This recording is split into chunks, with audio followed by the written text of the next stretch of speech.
দেশীয় প্রযুক্তিতে নির্মিত আরও ৩টি ডাইভিং বোট যুক্ত হচ্ছে বাংলাদেশ নৌবাহিনীর বহরে। খুলনা নেভাল বার্তে আছেন খুলনা বিভাগীয় প্রতিনিধি মোহাম্মদ অসীম। বিস্তারিত জানাতে সরাসরি যুক্ত হচ্ছে তার সাথে। অসীম, আপনি তো সেখানে আছেন, কি অবস্থা দেখতে পাচ্ছেন জানাবেন।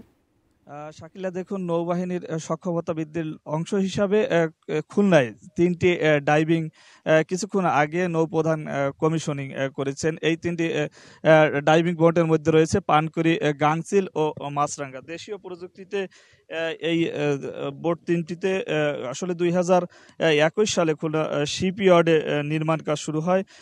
এরপর এই বছরের ৬ মে এই বোট ৩টি নৌবাহিনীর কাছে হস্তান্তর করে। আসলে নৌপ্রধান অ্যাডমিরাল এম নাজমুল হাসান কিছুক্ষণ আগে এই বোটসমূহ অধিনায়কদের নিকট কমিশনের যে ফরমালিন সেটি তুলে দিয়েছেন এবং নৌবাহিনীর রীতি অনুযায়ী আনুষ্ঠানিকভাবে নাম ফলক উন্মোচন করেছেন। আসলে শাকিলা, এই নৌবাহিনীর এই ৩টি ডাইভিং বোট কমিশন করার ফলে যেটি হয়েছে, নৌপ্রধান কিছুক্ষণ আগে তার বক্তব্যে বলেছেন যে আসলে এই বোট ৩টি সামুদ্রিক নিরাপত্তা প্রধান সহ ড্রাইভিং অপারেশন এবং উদ্ধার যে অভিযান পরিচালনার পাশাপাশি খুলনা অঞ্চল কিন্তু দুর্যোগ একটি প্রবণ এলাকা। এই দুর্যোগ প্রবণ এলাকায় দুর্যোগ ও ত্রাণ তৎপরতায় অংশগ্রহণ করতে পারবে এই ৩টি বোট। একই সাথে সমুদ্র এলাকায় আইন শৃঙ্খলা রক্ষার পাশাপাশি কিন্তু গুরুত্বপূর্ণ ভূমিকা পালন করবে বলে নৌপ্রধান তার বক্তব্যে কিছুক্ষণ আগে বলেছেন।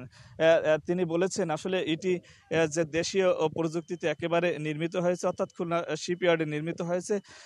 তিনি আশা করছেন যে নূতন উদ্ভাবন কিন্তু খুলনা শিপইয়ার্ডে আরও বেশি তৈরি করা সম্ভব হবে। আসলে সব মিলিয়ে যেটি বলছেন সংশ্লিষ্টরা সেটি হচ্ছে যে এই ৩টি ডাইভিং বোট কমিশনের ফলে সমুদ্র অঞ্চলে কিন্তু আইন শৃঙ্খলা বাহিনী তৎপরতা আরও বাড়বে এবং আইন শৃঙ্খলা যে বিভিন্ন সময় জলসীমায় যে ঝুঁকি থাকে সেই ঝুঁকি অনেকটা কমবে বলে তিনি আশা করছেন। আমার কাছে শাকিলা সব মিলিয়ে এই ছিল খুলনা থেকে যে নৌবাহিনীতে ৩টি ডাইভিং বোট যুক্ত হয়েছে তার সর্বশেষ খবর।